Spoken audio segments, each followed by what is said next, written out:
Tem dias que a vida inteira cabe numa frase. Uma frase curta, dita por uma pessoa que você nunca esperaria, num lugar que parece completamente comum, numa tarde de terça-feira que começa igual a todas as outras. Foi exatamente assim comigo. Numa terça-feira de março, às 14h20, enquanto eu estava sentada na varanda da minha casa em Ribeirão Preto, tomando o meu café da tarde, o meu celular vibrou com uma mensagem de texto.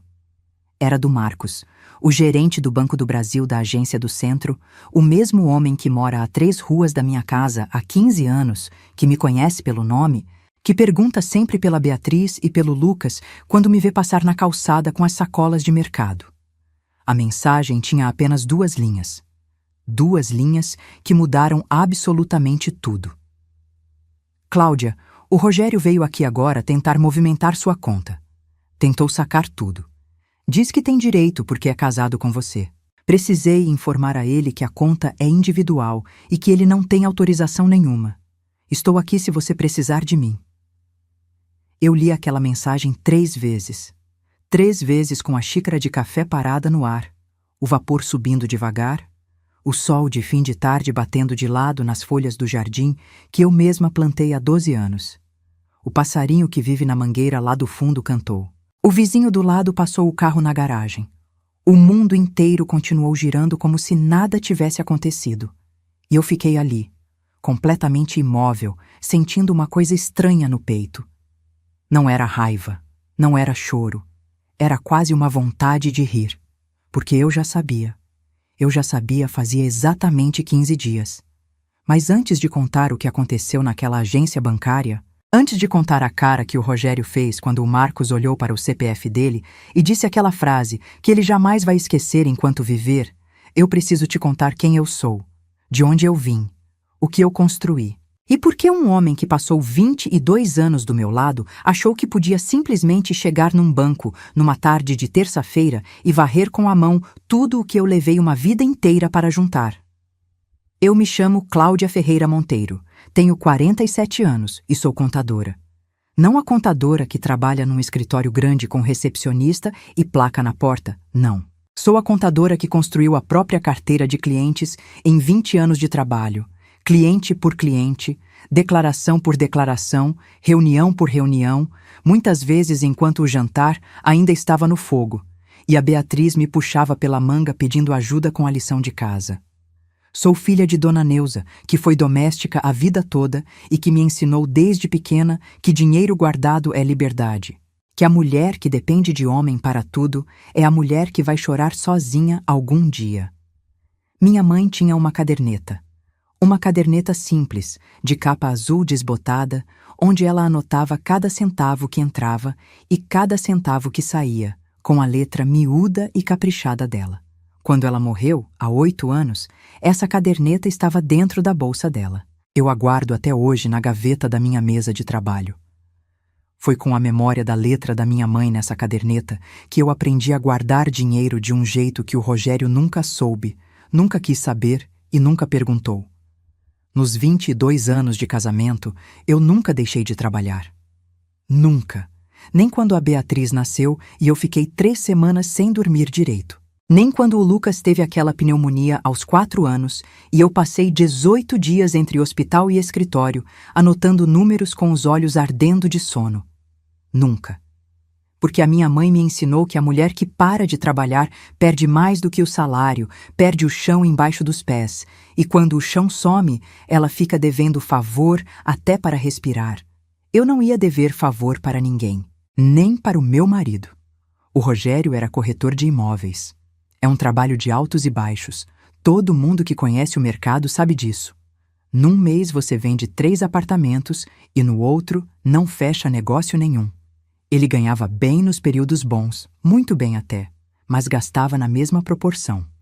Viagens, restaurantes, o carro novo a cada 3 anos. As roupas de marca que ele dizia que precisava para passar credibilidade para os clientes. Eu nunca briguei por isso. O dinheiro que ele ganhava era dele para administrar como quisesse. O que eu ganhava era meu, e eu administrava do meu jeito. Mas tinha uma coisa que o Rogério sempre acreditou. com uma certeza tão absoluta que ele nunca teve curiosidade de verificar. Ele achava que tínhamos uma conta conjunta. Achou isso desde o primeiro ano de casamento, quando abrimos uma conta juntos para pagar as contas da casa.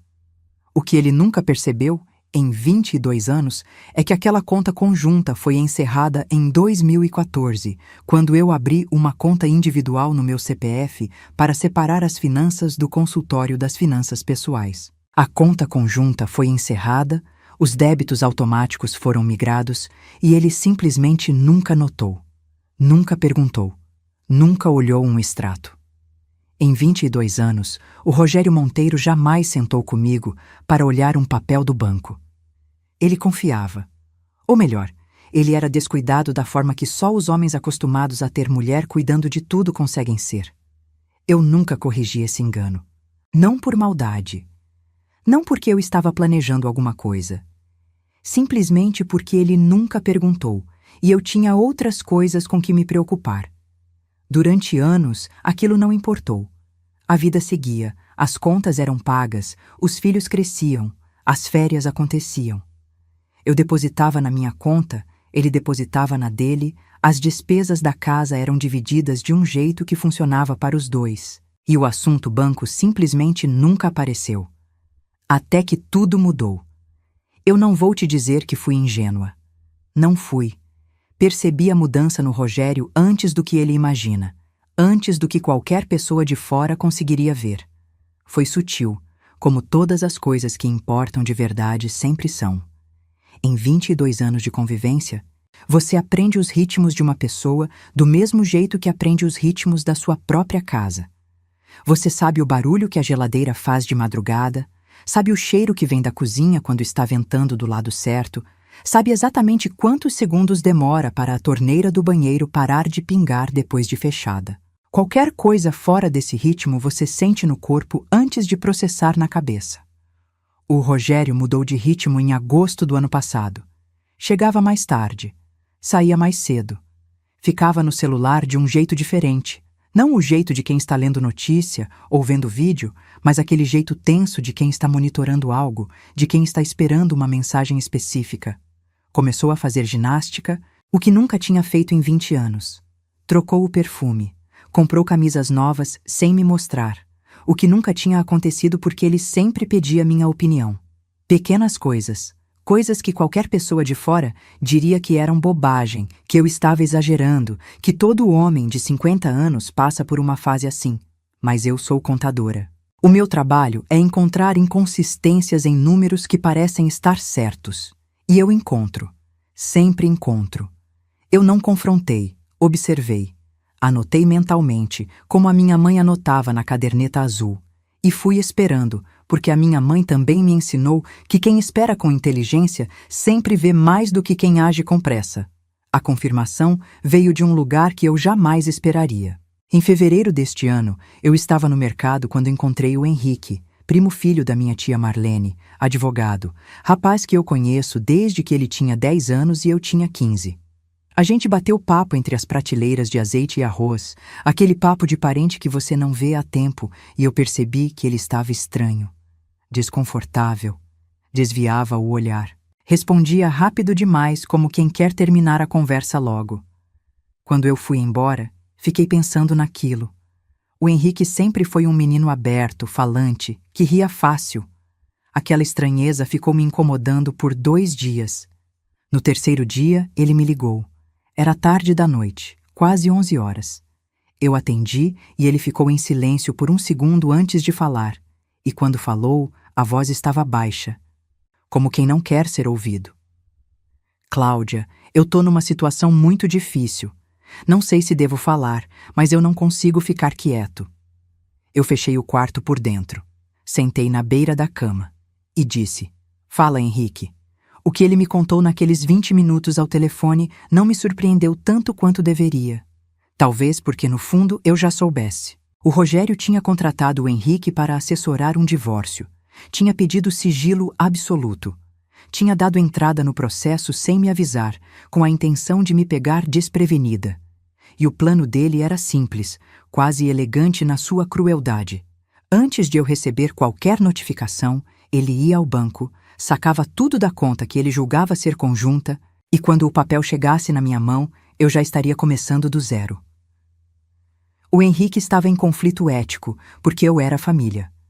No final, a família falou mais alto. Eu agradeci. Desliguei o telefone. Fiquei sentada no escuro por talvez 10 minutos.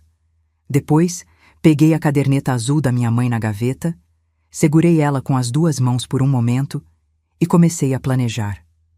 Na manhã seguinte, liguei para a doutora Fernanda Leal.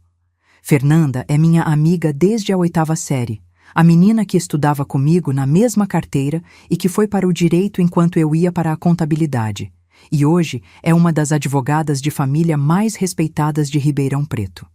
Ela atendeu na segunda chamada. Eu disse apenas: "Fer, preciso de você. É urgente e é sério." Ela disse: "Tô aqui, quando você quer vir." Fui naquela mesma tarde. O que a Fernanda me explicou naquelas 2 horas mudou completamente o meu entendimento da situação. Eu já sabia que a conta não era conjunta, mas a Fernanda me mostrou o tamanho da proteção que isso representava, o que ele podia reivindicar no divórcio, o que era meu por direito absoluto e o que entrava em disputa.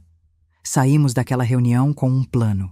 Um plano cuidadoso, dentro da lei, pensado em cada detalhe. Eu ia deixar o Rogério acreditar que estava no controle. Ia deixar ele chegar no banco. Ia deixar o Marcos fazer o trabalho dele. E eu ia estar pronta para o que viesse depois. Nos 15 dias seguintes, eu me preparei. Cada documento organizado, cada extrato impresso, cada comprovante de depósito dos últimos 8 anos guardado em uma pasta azul, a mesma cor da caderneta da minha mãe, que a Fernanda guardou no escritório dela. 380 mil reais acumulados em 16 anos de trabalho silencioso, guardados num lugar que só existia no meu nome.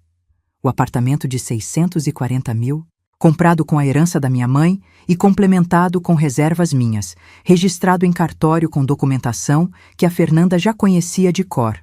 E então veio a terça-feira de março. O café na varanda, o sol de fim de tarde, o passarinho na mangueira e a mensagem do Marcos. O Rogério veio aqui agora tentar movimentar sua conta, tentou sacar tudo. Precisei informar a ele que a conta é individual e que ele não tem autorização nenhuma. Eu imaginei a cena com uma clareza quase cinematográfica. O Rogério entrando naquela agência com o passo seguro de quem acha que sabe o que está fazendo, pedindo para falar com o gerente, dizendo que é marido de Cláudia Monteiro e que veio movimentar a conta conjunta do casal. E o Marcos digitando o CPF dele no sistema, olhando para a tela, olhando para o Rogério, e dizendo com a voz tranquila de quem só está cumprindo o protocolo: "Senhor, essa conta não é conjunta, é exclusivamente da senhora Cláudia. O senhor não consta como titular nem como autorizado. Não é possível realizar nenhuma movimentação." Eu coloquei a xícara de café de volta na mesa. Peguei o celular e escrevi de volta para o Marcos: "Obrigada, Marcos. Já sei de tudo. Pode ficar tranquilo." Depois liguei para a Fernanda. Ela atendeu antes do primeiro toque terminar. "Foi hoje", eu disse. "Eu sei", ela respondeu. "Tô esperando a sua ligação. Agora a gente começa. Se você quer descobrir o que aconteceu quando o Rogério chegou em casa naquela noite, o que ele disse, o que eu respondi, e como em menos de 30 dias tudo o que ele planejou em segredo virou pó nas mãos dele, se inscreva agora no canal e ativa o sininho, porque o que aconteceu a seguir ninguém poderia imaginar. Deixa seu like se você já passou por algo parecido. E comenta de onde você está assistindo, porque essa história está só começando e a vingança foi servida gelada. Tem uma coisa que ninguém te conta sobre os casamentos que duram mais de 20 anos. Ninguém te conta que você não acorda um dia e percebe que está infeliz. Não funciona assim. O que acontece é mais lento, mais silencioso, mais parecido com a forma que a umidade vai tomando conta de uma parede. Você não vê acontecer, mas um dia você olha e a mancha já está lá, grande, escura, e você sabe no fundo que ela não apareceu da noite para o dia. Ela foi crescendo enquanto você estava ocupada com outras coisas, enquanto você estava trabalhando, cuidando, sustentando, aparando as pontas de uma vida que você construiu, tijolo por tijolo com as próprias mãos. Eu conheci o Rogério Monteiro em 1998. Eu tinha 25 anos, ele tinha 29. Foi numa festa de aniversário de uma amiga em comum, num sábado de julho, num apartamento pequeno no bairro Jardim Paulista, aqui em Ribeirão Preto. Eu estava de calça preta e blusa verde. Detalhe que eu me lembro até hoje, porque a minha mãe tinha me ajudado a escolher a roupa naquela tarde, sentada na beirada da minha cama, como ela fazia desde que eu era menina. Ele chegou tarde, cheio de desculpa e de sorriso, com aquele jeito dele de entrar num lugar e parecer que já conhecia todo mundo. Era bonito, era engraçado, sabia contar história, sabia ouvir, o que é raro, e que na época eu confundi com sensibilidade quando na verdade era estratégia. A gente conversou a noite toda. Ele me perguntou do meu trabalho com um interesse que parecia genuíno, e eu falei da contabilidade com o entusiasmo de quem ainda está começando na profissão e acredita que vai mudar o mundo uma declaração de imposto de renda de cada vez. Ele riu do meu jeito de falar. Disse que eu era diferente. Disse que nunca tinha conhecido uma mulher que falasse de número com tanta paixão. Na época, aquilo me pareceu um elogio. Levei anos para entender que "você é diferente", dito por um homem num primeiro encontro, muitas vezes significa apenas que ele ainda não descobriu como te encaixar nas categorias que ele já tem. A gente namorou 2 anos. 2 anos de fim de semana juntos, de cinema e de restaurante, de ligações longas à noite quando os dois tinham que trabalhar cedo no dia seguinte, mas ficavam falando assim mesmo. Ele era atencioso nessa fase. Trazia flor às vezes, não sempre, só o suficiente para parecer romântico, sem parecer exagerado. Presenteava nos aniversários, aparecia no meu escritório às vezes para me chamar para almoçar. Era o tipo de namorado que você mostra para a sua mãe com orgulho e ela aprova com o sorriso que você esperava. Minha mãe aprovou. E a aprovação da dona Neuza não era coisa simples. Ela era uma mulher de poucas palavras e de olho clínico, que tinha aprendido na vida dura a ler as pessoas, pelo que elas não dizem, pelo que os gestos entregam quando a fala está arrumada. Ela ficou observando o Rogério por meses antes de dizer qualquer coisa. Quando falou, foi simples. Ele é bonito por fora, Cláudia. Você vai ter que ficar de olho no que tem por dentro. Eu ouvi. Entendi como cautela de mãe. Arquivei como um aviso que não precisava de urgência. Casamos em outubro de 2000. Cerimônia simples, numa igreja aqui no centro, com 100 pessoas. Eu estava com o vestido que a minha mãe ajudou a escolher, branco com renda na barra, e quando eu entrei pela nave da igreja e vi o Rogério lá na frente me olhando, aquilo pareceu o começo de tudo. E era. Só que não do jeito que eu imaginava. O primeiro ano foi bom. Não perfeito, mas bom. A gente estava aprendendo a dividir espaço, a conciliar os ritmos diferentes. Ele que era mais noturno e eu que acordava cedo. Ele que deixava coisas pelo meio e eu que precisava que cada coisa estivesse no lugar. A gente ia se ajustando do jeito que os casais jovens fazem, com a paciência de quem ainda tem muita história pela frente. No segundo ano, veio a Beatriz. E aí o casamento virou outra coisa, não de um dia para o outro. Mas a Beatriz chegou e eu percebi, bem nos primeiros meses, que o peso do bebê ia cair mais sobre mim do que sobre ele. Não porque ele fosse mau pai. Não era isso. O Rogério amava a Beatriz do jeito que ele sabia amar, que era um amor presente quando era conveniente e ausente quando era trabalhoso. Era eu que acordava de madrugada. Era eu que marcava a pediatra. Era eu que lavava a roupa dela, que organizava as vacinas, que ficava em casa quando ela adoecia, que reorganizava minha agenda de clientes para caber dentro das necessidades de uma criança pequena. Ele ajudava quando eu pedia, mas só quando eu pedia. E teve um ponto em que eu parei de pedir, porque ficar pedindo ajuda para cuidar do próprio filho cansa mais do que cuidar sozinha. Eu voltei a trabalhar quando a Beatriz tinha 2 meses. Não porque precisava financeiramente. Naquele momento a situação estava estável. Voltei porque a minha mãe tinha me ensinado que mulher que para de trabalhar perde o chão, e eu não ia perder o meu. Contratei uma moça para ajudar de segunda a sexta, reorganizei os horários do escritório e fui. O Rogério achou estranho no início. Disse que eu não precisava me estressar, que ele dava conta. Eu sorri e fui assim mesmo. 5 anos depois nasceu o Lucas. E aí eu já era outra mulher. Mais experiente, mais organizada, mais consciente de como as coisas funcionavam. Com o Lucas, fui ainda mais eficiente na divisão de mim mesma entre a mãe e a profissional, porque eu já sabia que não ia poder contar com uma divisão justa em casa. O Rogério era o pai que aparecia no jogo de futebol da escola, que levava no parque no domingo, que contava história na hora de dormir quando estava em casa. Era o pai do palco. Bastidores eram comigo. Eu não vou dizer que fui infeliz nesses anos. Não fui. Tinha amor, tinha rotina boa, tinha momentos bonitos, férias na praia, Natal em família, domingos de churrasco com os amigos. A vida tinha textura, tinha cor. Mas em algum ponto do caminho, num ponto que eu não sei te dizer exatamente quando foi, eu parei de ser a Cláudia que o Rogério via quando olhava para mim. Eu virei a infraestrutura, a mulher que mantinha tudo funcionando, a pessoa cujo trabalho só aparece quando deixa de ser feito. E junto com isso, fui ficando invisível. Não da forma dramática que aparece nos filmes, da forma cotidiana, discreta, que vai acontecendo entre uma refeição e outra, entre um fim de semana e o próximo. Ele parou de perguntar do meu trabalho. Parou de perguntar como eu estava. Não o como você está, protocolar da entrada de casa, mas o outro, o que significa de verdade. Nas festas de amigos, eu virava a mulher do Rogério. Nas conversas sobre o futuro, os planos dele eram os planos, e os meus eram detalhes de logística. Em viagens, ele escolhia o destino, e eu organizava as malas, os documentos, o seguro-saúde, a ração para o gato que ficava com a vizinha. Eu fui deixando acontecer. Não por fraqueza, por cansaço de brigar pelo que deveria ser óbvio. E porque, no fundo, eu tinha o meu mundo paralelo. O escritório, os clientes, os números, a caderneta da minha mãe na gaveta, me lembrando todo dia de quem eu era antes de ser a mulher de alguém.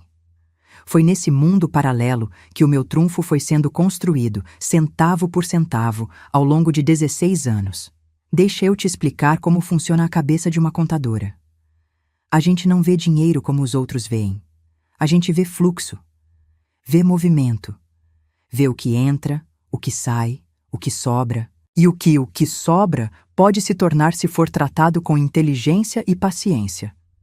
Desde o começo do casamento, eu tinha o meu próprio fluxo, o meu salário, a minha carteira de clientes, os meus honorários.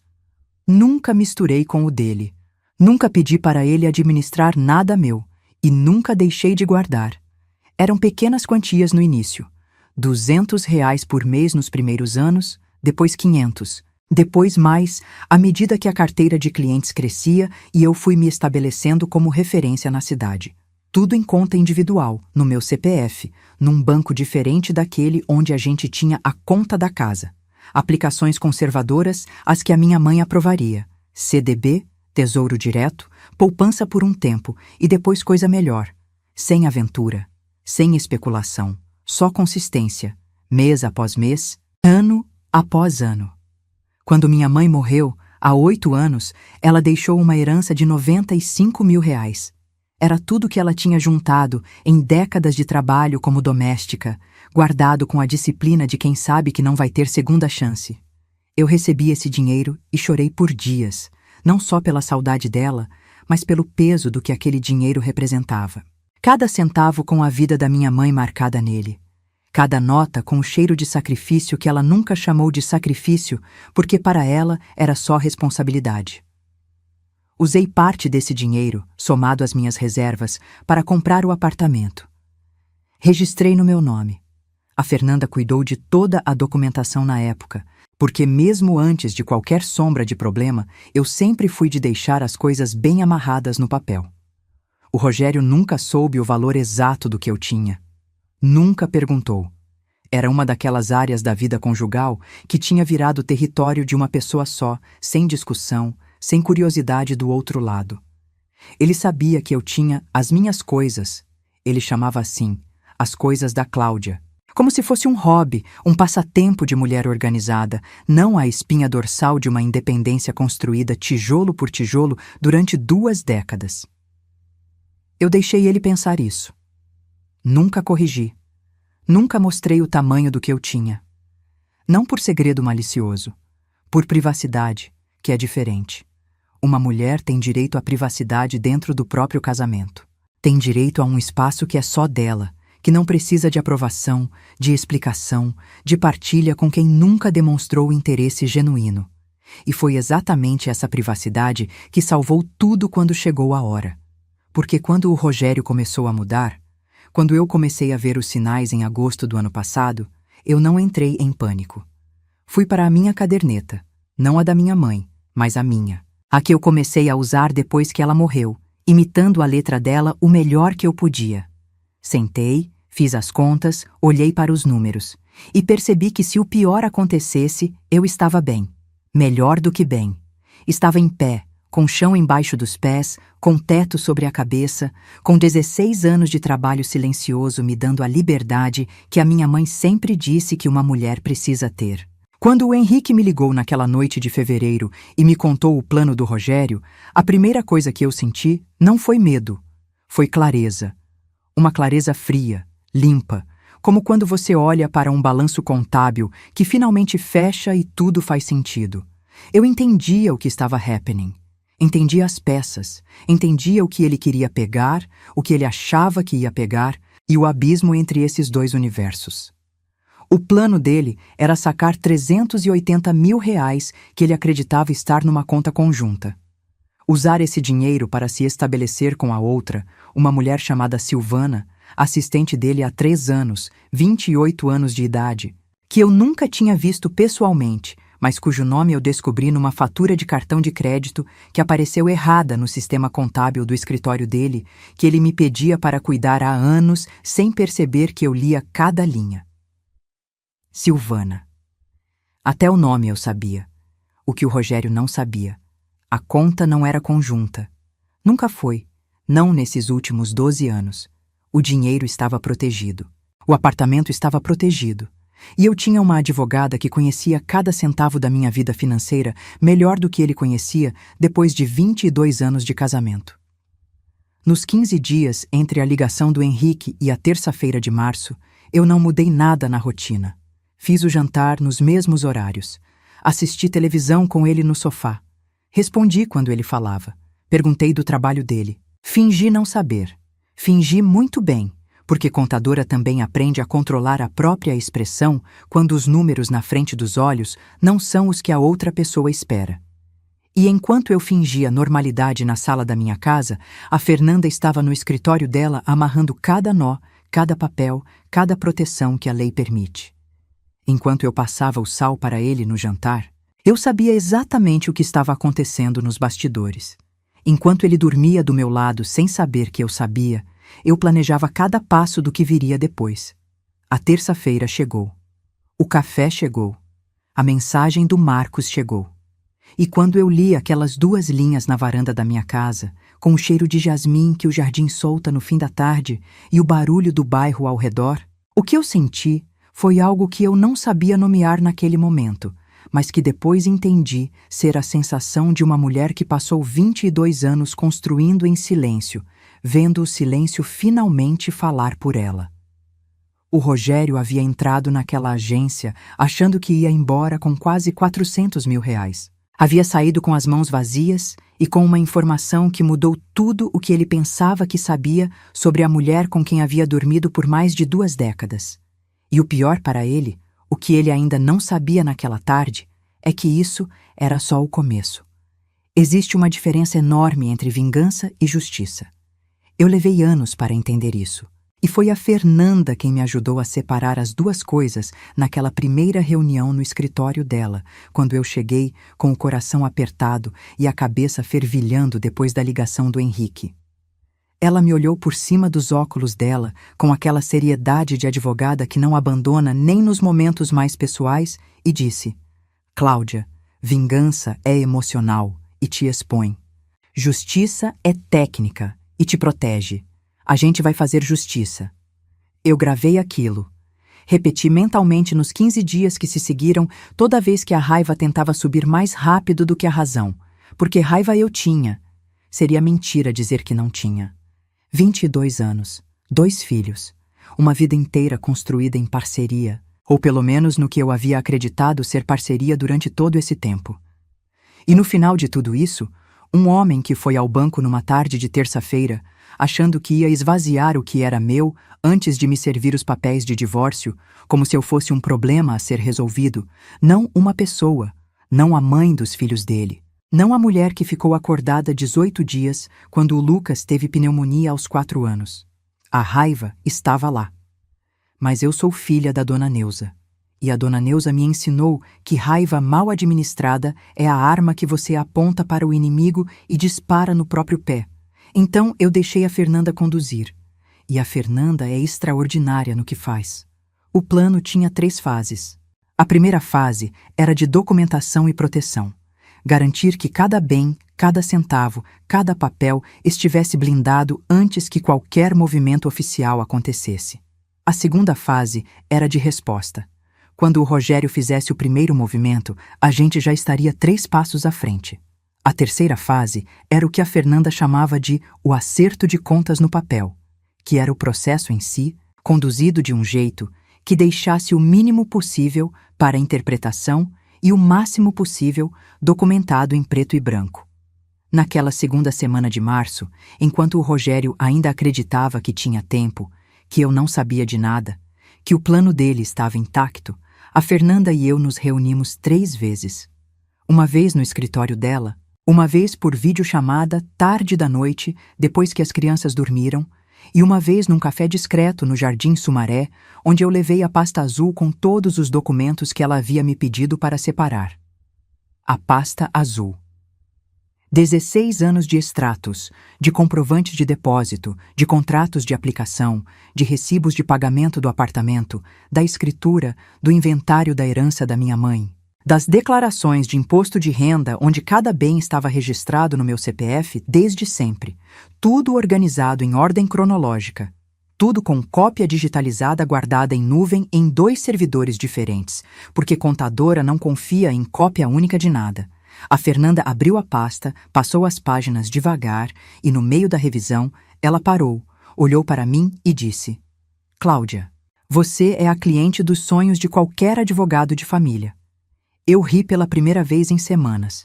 Foi nessa reunião do café que a gente definiu o calendário. A Fernanda ia protocolar a notificação extrajudicial antes que o processo dele chegasse em mim, o que tecnicamente invertia a ordem dos acontecimentos e colocava o Rogério na posição de réu da própria estratégia. Além disso, ela tinha identificado algo no processo que o Henrique havia inadvertidamente revelado. O Rogério havia declarado em formulário de abertura do processo que o casal não possuía bens em nome individual de nenhum dos cônjuges, apenas bens conjuntos. O que era uma inverdade? Uma inverdade documentada, registrada, que a Fernanda ia usar como uma peça central da resposta. Mas antes de qualquer papel protocolar, veio a noite de terça-feira. A noite em que o Rogério voltou para casa depois do banco.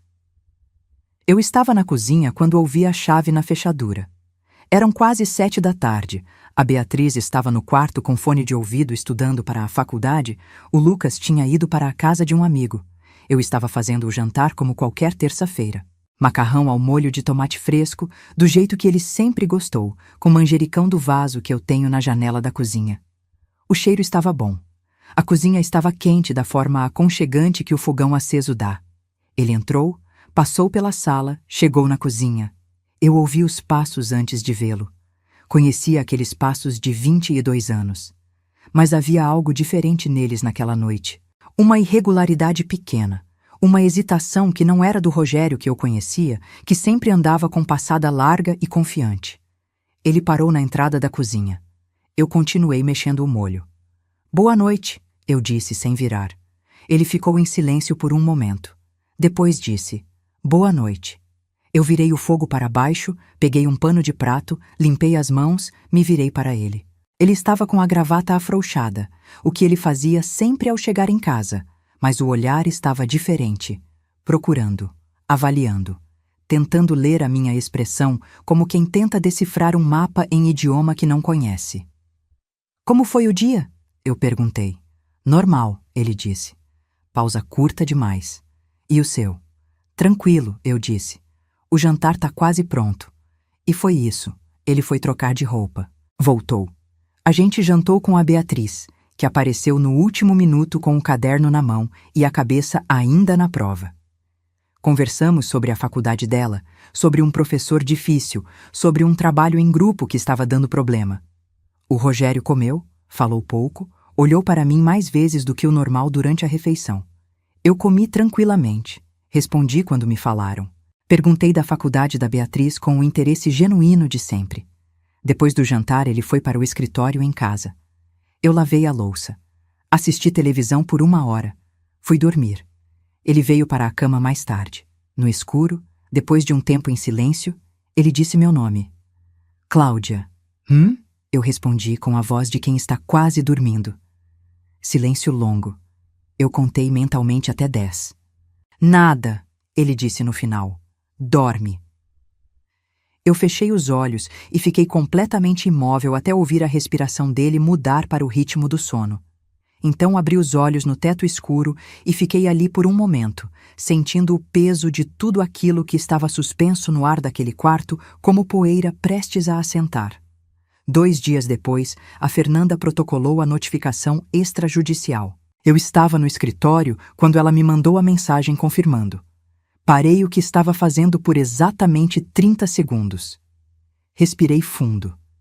Depois, continuei a declaração que estava revisando para um cliente, porque a vida não para e os prazos da Receita Federal certamente não têm interesse nas reviravoltas do meu casamento. O Rogério recebeu a notificação naquela mesma tarde, entregue por oficial no escritório de corretagem dele.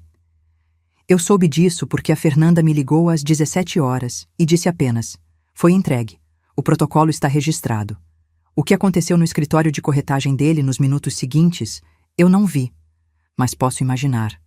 Posso imaginar muito bem. Ele me ligou às 17h42. Eu vi o nome dele na tela, respirei, atendi. Cláudia. A voz estava diferente da noite da terça-feira. Não estava avaliando mais. Estava tensa. Oi, Rogério. Eu preciso conversar com você. Pode ser. Pausa. Hoje à noite? Sim, hoje à noite. Tudo bem, te vejo em casa. Desliguei. Fiquei olhando para a tela por 1 segundo. Depois mandei mensagem para a Fernanda. Ele ligou. Vai querer conversar hoje à noite. Ela respondeu em menos de 1 minuto. Perfeito. Lembra, ouve mais do que fala. Não confirma nada, não nega nada. Só ouve. Me liga depois. Aquela conversa em casa foi uma das mais estranhas da minha vida. A gente sentou na sala depois que a Beatriz foi para o quarto, a televisão desligada, a luz da sala criando aquelas sombras de fim de noite que eu conheço tão bem. Ele estava com as mãos entrelaçadas na frente do corpo. O que ele fazia quando estava nervoso, eu reconhecia aquele gesto desde o começo do nosso casamento. Ele disse que o casamento havia acabado. Disse com essa objetividade, essa frieza clínica de quem ensaiou a fala, mas esqueceu de ensaiar o tom. Disse que queria o divórcio de forma amigável, que queria resolver as coisas sem briga, que achava que a gente podia dividir tudo de forma justa. Eu ouvi tudo sem interromper. Quando ele terminou, fiz exatamente o que a Fernanda tinha me orientado. Perguntei se ele estava bem. Se havia algo que ele quisesse me dizer além disso. Perguntei pelos filhos, como essa conversa ia acontecer com eles. Não discuti, não confrontei. Não mencionei o banco, não mencionei a notificação, não mencionei a Silvana. Ele ficou visivelmente desconfortável com a minha calma. Esperava lágrimas, eu acho, ou raiva, ou aquela negociação desesperada de quem não quer deixar acontecer. Não esperava uma mulher sentada com as mãos no colo e o rosto tranquilo dizendo, entendo, e vamos ver como contar para os filhos. Antes de ir dormir naquela noite, já quartos separados por acordo tácito, ele parou no corredor e virou para mim com uma expressão que eu não soube nomear imediatamente. Depois, entendi que era a expressão de um homem que acabou de perceber que a resposta não foi a que ele esperava e não sabe o que isso significa. Você tá bem? Ele perguntou. Tô, eu disse. E você? Ele não respondeu. Foi para o quarto e fechou a porta. Eu fui para o meu quarto, sentei na beirada da cama, peguei a caderneta da minha mãe na gaveta, segurei ela por um momento com as duas mãos. E então peguei o telefone e liguei para a Fernanda. Como foi? Ela perguntou. Exatamente como você disse que ia ser. Ele mencionou a conta? O banco? Não. Silêncio curto. Depois ela disse: então ele ainda não sabe o tamanho do que encontrou pela frente. Amanhã a gente começa a fase 2. A fase 2 tinha um elemento que eu não havia revelado ainda, nem para o Rogério, nem para os filhos, nem para ninguém além da Fernanda. Um elemento que eu descobri quase por acidente, numa tarde de dezembro do ano anterior, quando estava revisando os documentos do imposto de renda dele, que eu cuidava há anos a pedido dele mesmo. Foi um número que não fechou. Uma inconsistência pequena, do tipo que a maioria das pessoas não veria, mas que para mim, depois de 20 anos de contabilidade, era tão visível quanto uma palavra errada no meio de uma frase. Um valor que havia saído de uma conta que ele tinha, que eu não sabia que existia, para um endereço que eu não reconhecia. Puxei o fio, com cuidado, sem pressa, do jeito da minha mãe. E o fio foi levando a coisas que o Rogério certamente achava enterradas fundo o suficiente para ninguém encontrar jamais. Não vou contar tudo aqui ainda, porque o que eu encontrei ficou guardado na pasta azul. E a pasta azul estava nas mãos da Fernanda, e a Fernanda sabia exatamente quando e como usar cada peça daquele quebra-cabeça. Mas posso dizer que o que eu encontrei transformou o que poderia ser um divórcio complicado num processo onde o Rogério tinha muito mais a perder do que ele jamais havia calculado.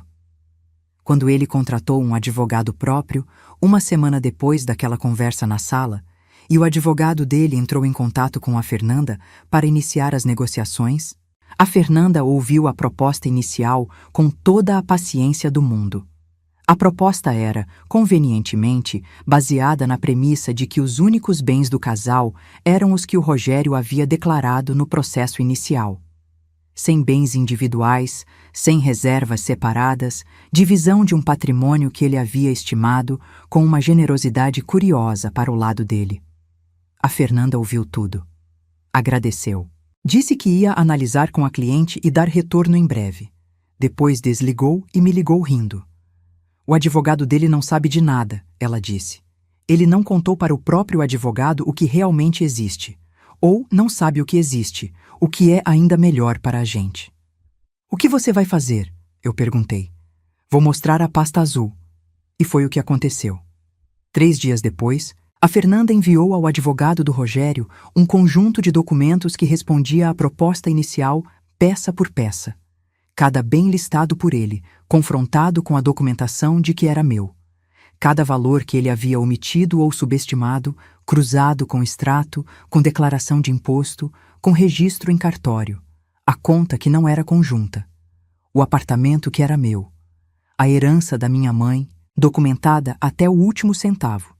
E no final da documentação, como nota de rodapé, a Fernanda incluiu uma referência àquela inconsistência que eu havia encontrado no imposto de renda dele em dezembro. Não uma acusação, não uma ameaça. Apenas uma referência. Uma linha que dizia que a cliente havia identificado movimentações financeiras que mereciam esclarecimento e que estaria disposta a discutir em ambiente adequado. O advogado do Rogério levou exatamente 4 horas para ligar de volta. A voz dele tinha mudado de tom completamente. Onde havia a segurança calculada de uma proposta preparada, agora havia o cuidado de quem está andando num terreno que descobriu ser minado. Pediu reunião. A Fernanda aceitou. Marcaram para a semana seguinte. Mas antes dessa reunião, aconteceu algo que eu não havia planejado.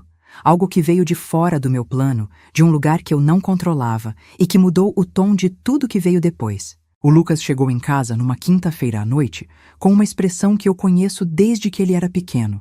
Aquela expressão de quem carrega alguma coisa pesada e não sabe como pousar. Sentou na cozinha enquanto eu fazia o chá, do jeito que ele fazia desde criança quando queria conversar de verdade, não o Lucas adolescente cheio de monossilábios, mas o Lucas que ainda precisava da mãe. Mãe, ele disse, depois de um silêncio que eu não interrompi. Um amigo meu me mostrou uma coisa hoje. Eu parei. Virei, olhei para ele. O quê? Ele colocou o celular na mesa. Era uma foto. Uma foto do Rogério com a Silvana, num restaurante que eu reconhecia como sendo em São Paulo, tirada por alguém numa mesa próxima que claramente não sabia estar fotografando nada relevante. A foto tinha sido postada numa rede social por essa pessoa, sem nenhuma intenção. Apenas o registro de uma noite num restaurante bonito. Mas na foto, em segundo plano, estava o meu marido com outra mulher, de mãos dadas sobre a mesa, numa postura que não deixava nenhuma dúvida sobre a natureza daquilo. O amigo do Lucas havia reconhecido o Rogério e, com a sensibilidade um pouco torta de um adolescente de 17 anos, achou que devia mostrar. Eu olhei para a foto por um momento. Depois olhei para o meu filho. O Lucas estava com os olhos marejados, aquele marejado controlado de menino que aprendeu que não pode chorar à toa, mas que às vezes a vida não dá opção.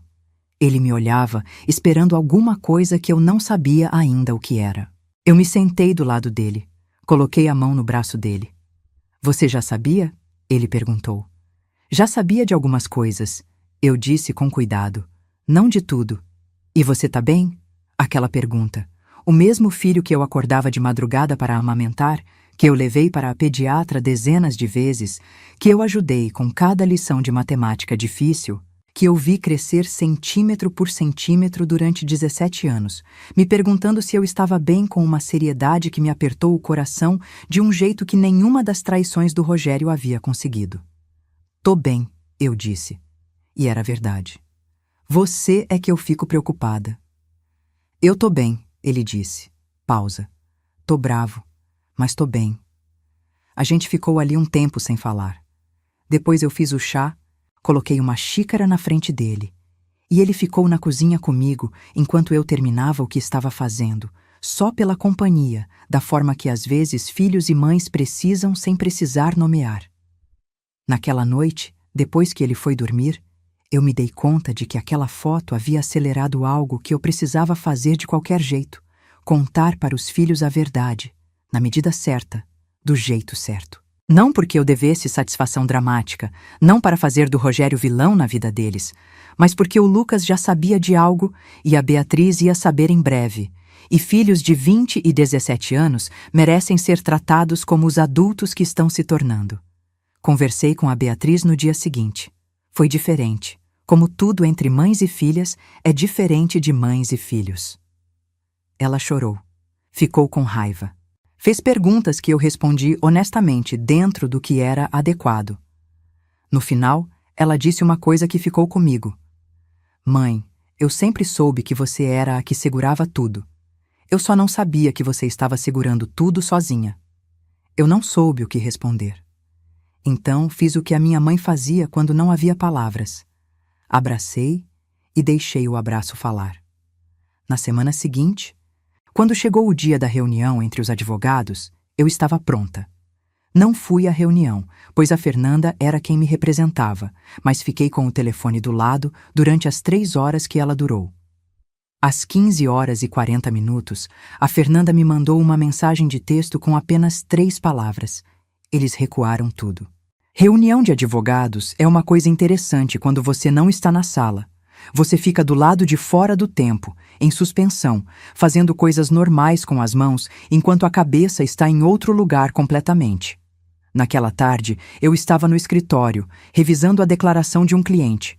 E posso te garantir que eu revi o mesmo parágrafo umas 6 vezes sem absorver uma palavra, porque o meu cérebro estava naquela sala de reunião com a Fernanda, imaginando cada frase, cada reação, cada momento em que o advogado do Rogério se deparava com mais um documento da pasta azul e precisava recalibrar o que achava que sabia. 3 horas. A reunião durou 3 horas. Eu sei o que aconteceu lá dentro porque a Fernanda me contou com uma riqueza de detalhes que só ela consegue, aquela capacidade dela de narrar um processo jurídico como se fosse uma peça de teatro, com entrada, desenvolvimento, clímax e desfecho. Ela chegou primeiro, como sempre faz, organizou os documentos na mesa com a ordem que ela havia planejado e esperou. O advogado do Rogério chegou alguns minutos depois. Um homem chamado Dr. Saulo, experiente, bem vestido, com aquela postura de quem está acostumado a conduzir negociações no próprio ritmo. Ele não conduziu nada naquela tarde. A Fernanda abriu a reunião apresentando a documentação da conta individual, completa, com histórico de 16 anos de depósitos, todas as aplicações, todos os rendimentos, todos os extratos. Dr. Saulo olhou os documentos com aquela expressão controlada de advogado treinado para não revelar reação.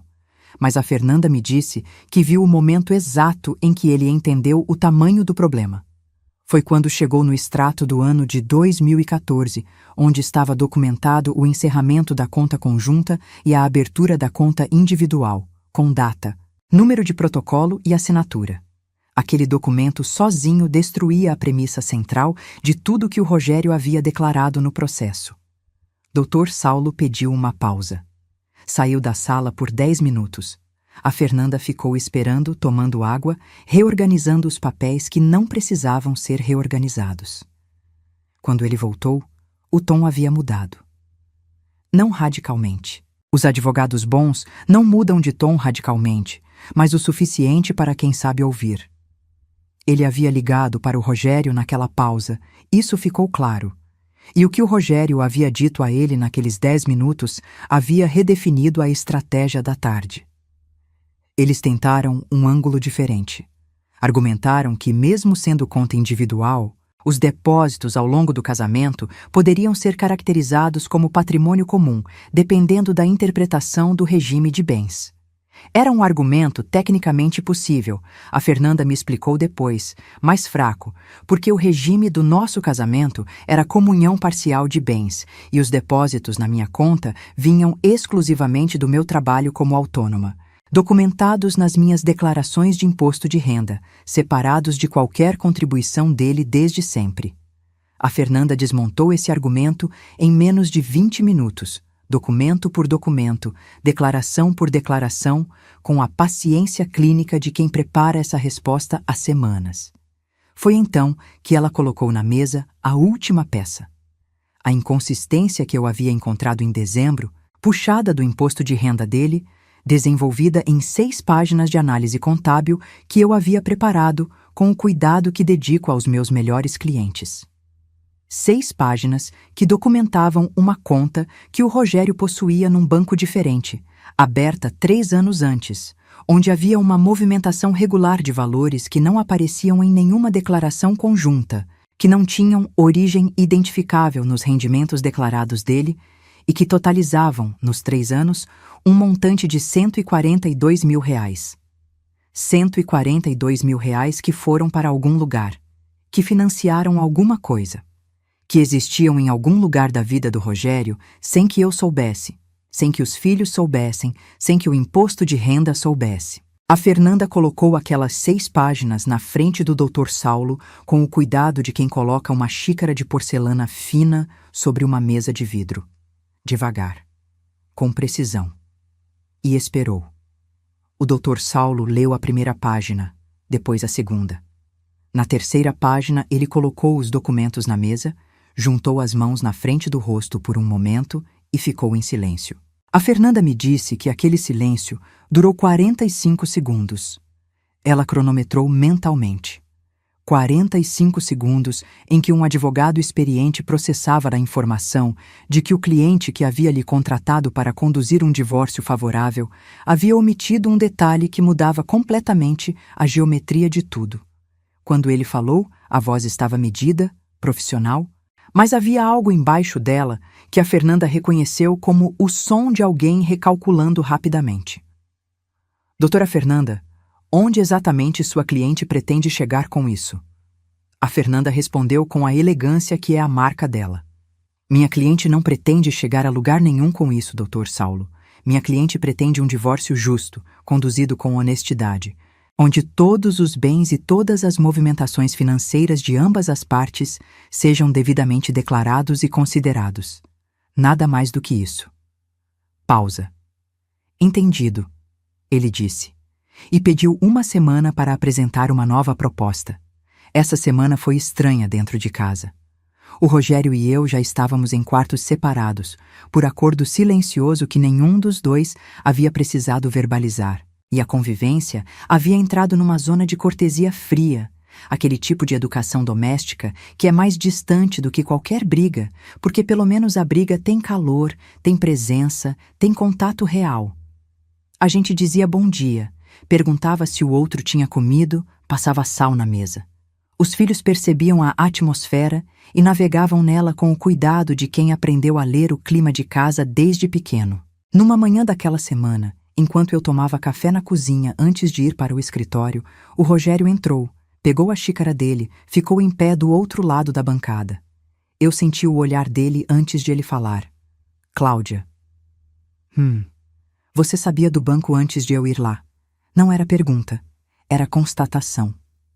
Dita em voz baixa, com aquele tom de quem finalmente junta as peças e não tem certeza se quer confirmar o que montou. Eu coloquei a xícara na mesa. Olhei para ele. Sabia, eu disse.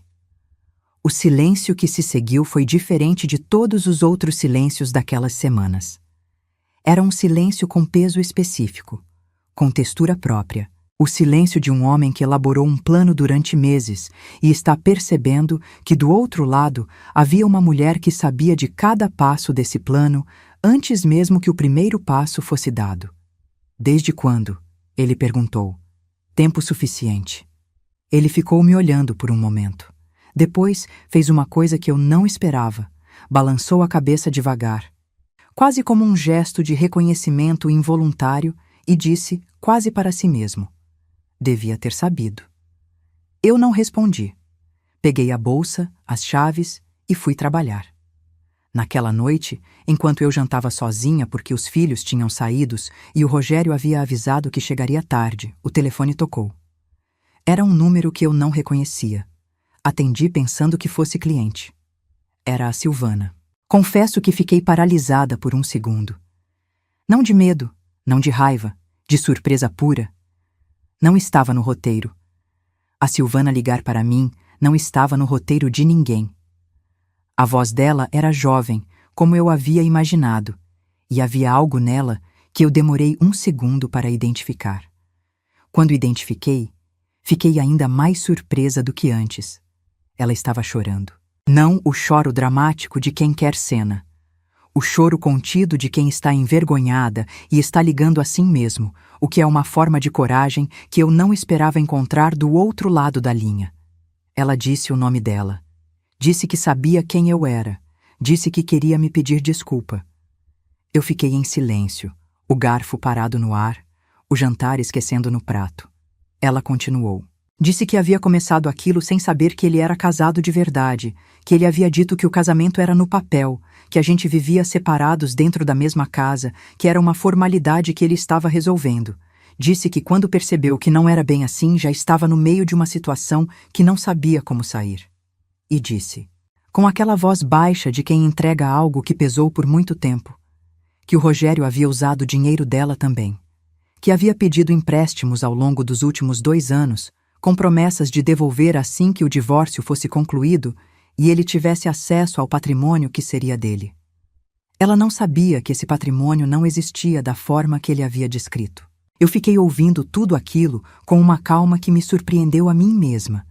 No final, quando ela parou de falar, eu disse: Silvana, eu não tenho nada contra você. O que você fez me machucou, mas você não é o centro do problema. O centro do problema é o homem que mentiu para nós duas.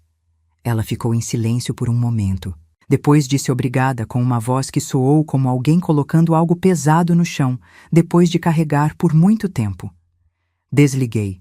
Terminei o jantar. Liguei para a Fernanda. A Silvana me ligou, eu disse. Silêncio de 2 segundos. O quê? Ela ligou para se desculpar. E me contou que ele pegou o dinheiro emprestado dela também. Silêncio mais longo. Depois a Fernanda disse devagar: Cláudia, isso muda algumas coisas. A nova proposta do Dr. Saulo chegou na data combinada. Era irreconhecível comparada à primeira. O que havia começado como uma tentativa de divisão favorável ao Rogério havia se transformado, em 2 semanas e uma pasta azul, num documento que reconhecia a integralidade dos meus bens como individuais, solicitava apenas a divisão do que era efetivamente conjunto e incluía uma cláusula de acordo sobre as movimentações financeiras não declaradas que a Fernanda havia identificado. Havia também, enterrada no meio do documento em linguagem jurídica, uma confissão velada. Os R$ 142.000 haviam sido usados, ao longo de 3 anos, para financiar um estilo de vida paralelo, que incluía aluguel de apartamento, viagens e despesas pessoais que não apareciam em nenhum registro do casamento. A Fernanda me ligou assim que recebeu. A voz dela tinha aquele tom específico que eu aprendi a reconhecer ao longo das semanas, o tom de advogada que está satisfeita com o resultado, mas mantém a sobriedade profissional porque o processo ainda não acabou. É uma boa proposta, ela disse. É o que a gente queria. Então é isso? Eu perguntei. Quase. Tem uma conversa que eu acho que você precisa ter antes de assinar qualquer coisa. Eu sabia qual conversa era essa. Naquela tarde, pedi para o Rogério conversar. A gente se sentou na sala, pela 2ª vez em semanas, mas dessa vez sem a atenção de quem não sabe o que a outra pessoa sabe. Dessa vez os dois sabíamos tudo, ou quase tudo. Ele estava diferente dessa 2ª conversa. O Rogério de agosto, o Rogério das camisas novas e do perfume trocado, havia desaparecido. Na frente de mim estava um homem de 51 anos que parecia mais velho do que era, com a postura de quem está carregando o peso específico da culpa documentada, que é diferente e mais pesado do que a culpa comum, porque não tem como negar. Eu não fiz discurso, não listei traições, não chorei, não gritei, não fiz nada do que talvez ele esperasse, ou que talvez eu mesma esperasse de mim anos atrás. Disse apenas: Rogério, eu precisava que você soubesse que eu soube. Não para te machucar, para fechar isso com honestidade, que é o que eu mereço depois de 22 anos. Ele ficou me olhando por um tempo longo. Então disse, com uma voz que estava cansada de um jeito que eu nunca tinha ouvido nele antes: Você merecia mais do que eu dei. Não era pedido de perdão, era reconhecimento. E de alguma forma, naquele momento, era suficiente. É, eu disse, merecia. Me levantei, fui para o quarto. E chorei pela primeira vez em todo aquele processo, não de tristeza pelo fim do casamento, não de raiva pelo que ele fez, mas pelo peso acumulado de tudo aquilo finalmente saindo do corpo de uma vez, como quando uma tempestade que fica dias no horizonte finalmente chega e chove de verdade e o ar fica mais limpo depois. Chorei por talvez meia hora. Depois lavei o rosto, fui para a cozinha, fiz um chá, sentei na varanda no escuro e fiquei olhando para o jardim que eu plantei 12 anos atrás. O jasmim cheirava forte naquela noite. A mangueira no fundo do quintal estava quieta, sem vento. Peguei o telefone e mandei mensagem para a Fernanda. Pode preparar os documentos para a assinatura. Ela respondeu com 3 palavras. Orgulho de você. Na semana seguinte, quando o Rogério assinou os papéis do divórcio no cartório, eu estava do outro lado da mesa com a Fernanda do meu lado e a pasta azul na bolsa. Não porque precisasse dela mais, mas porque havia algo certo em ter ela ali. A mesma cor da caderneta da minha mãe, presente no momento em que tudo aquilo terminava da forma que devia terminar. Ele assinou, eu assinei, o tabelião carimbou. E foi isso. 22 anos, 2 filhos, uma vida inteira. E no final, uns papéis numa mesa de cartório, numa manhã de abril em Ribeirão Preto, com sol forte lá fora e o barulho do centro da cidade entrando pela janela aberta.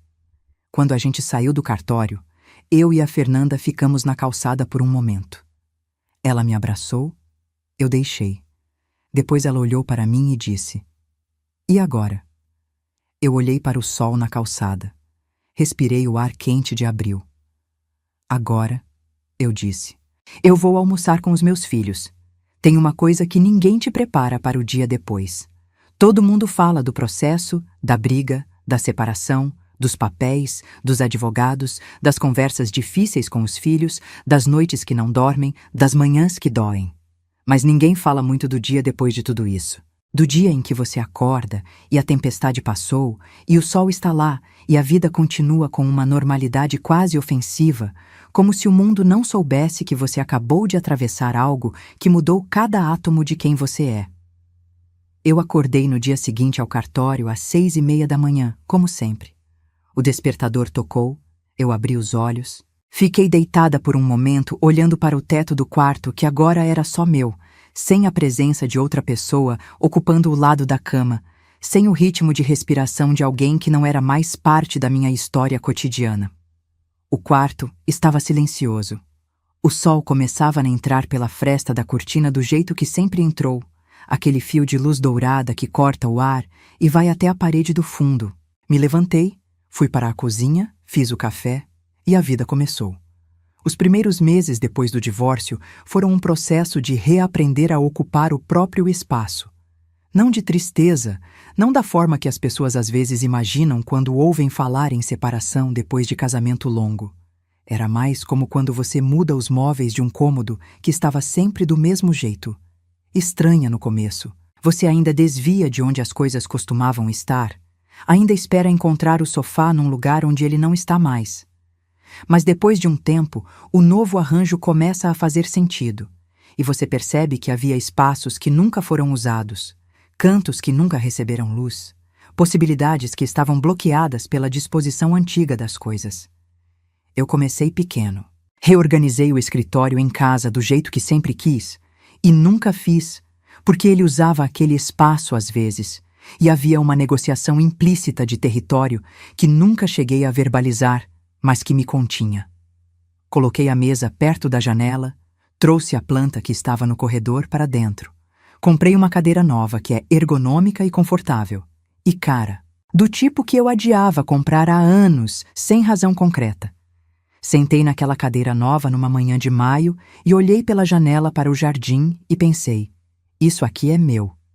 Não do jeito possessivo de quem precisa demarcar território. Do jeito tranquilo de quem finalmente entende o tamanho do chão que tem embaixo dos pés. A Beatriz foi a primeira a notar a mudança. Ela estava em casa num final de semana, daqueles fins de semana de filha universitária que aparece com a roupa para lavar e fica até domingo. E no sábado à noite, a gente estava na cozinha fazendo jantar juntas, ela cortando tomate com aquela falta de jeito que nunca melhorou, apesar dos meus anos de tentativa de ensinar. E ela parou, me olhou e disse, "Mãe, você tá diferente." "Diferente como?" eu perguntei.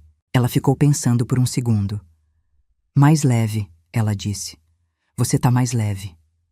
Eu parei de mexer a panela por um momento. Considerou aquilo. E descobri que ela estava certa. Estava mais leve. Era exatamente isso. Como se eu tivesse passado 22 anos carregando algo que eu nem havia percebido que estava carregando. Porque quando você carrega peso por tempo suficiente, ele deixa de ser peso e vira apenas a forma normal de como você se move pelo mundo.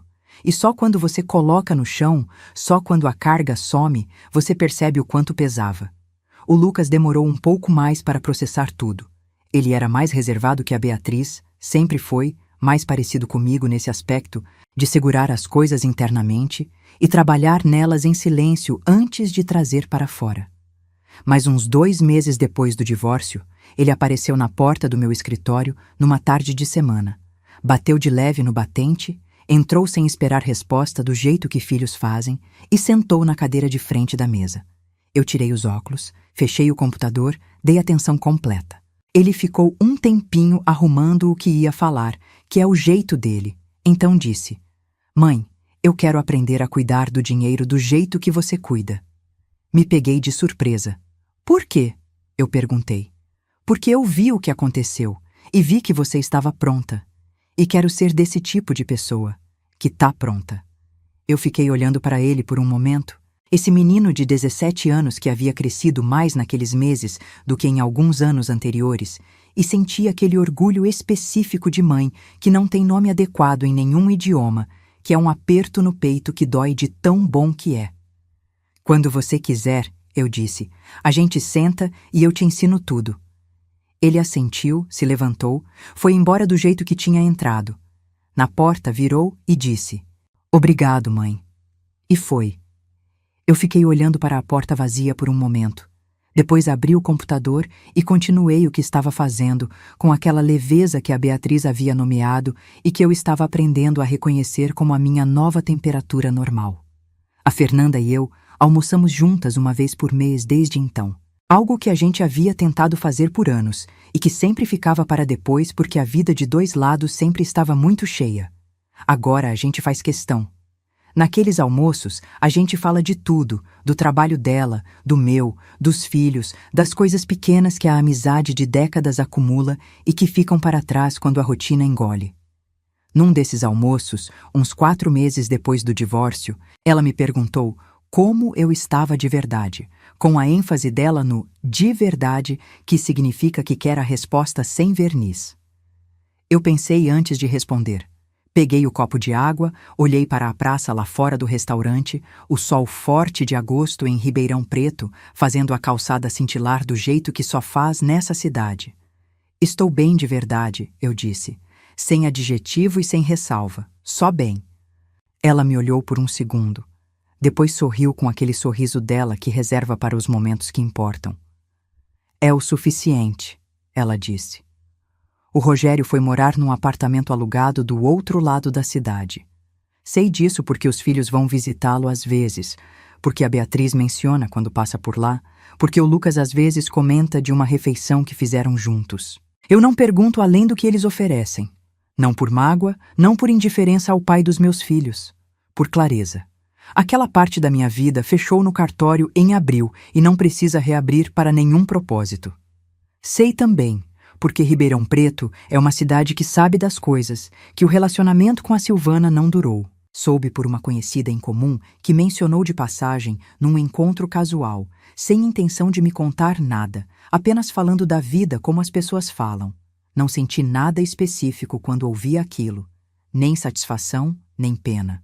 Apenas o registro neutro de uma informação que não me dizia mais respeito. A Silvana, até onde eu sei, seguiu a vida dela. Espero que ela tenha aprendido alguma coisa. Espero que ela esteja bem.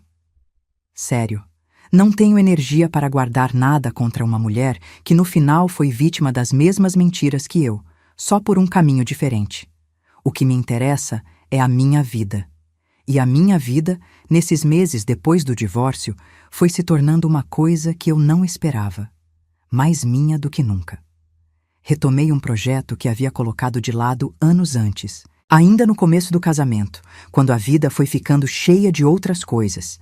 Sempre quis dar aulas, não de forma oficial, não como professora de faculdade, mas compartilhar o que sei sobre educação financeira para mulheres que estão na situação em que eu estive, que dependem de um parceiro para entender onde está o próprio dinheiro, que chegaram num ponto da vida sem saber o saldo da própria conta porque sempre teve alguém que cuidava disso, ou porque nunca ninguém ensinou que cuidar disso era possível e necessário. Conversei com a Fernanda sobre isso. Ela ficou tão entusiasmada que ofereceu o espaço do escritório dela para as primeiras reuniões. Começamos com um grupo pequeno, 6 mulheres, numa quinta-feira à noite. Sentamos em roda, tomamos chá, e eu comecei do começo. O que é um extrato? O que é uma aplicação? O que é ter uma conta no seu nome que ninguém mais pode tocar sem a sua autorização? 2 das mulheres daquele primeiro grupo estavam em processos de separação. Uma estava tentando entender para onde havia ido o dinheiro de anos de trabalho. Outra nunca havia aberto uma conta bancária sozinha na vida. Eu olhei para aquelas 6 mulheres numa sala de escritório, numa quinta-feira à noite, e senti algo que não sabia que estava com saudade de sentir. Propósito.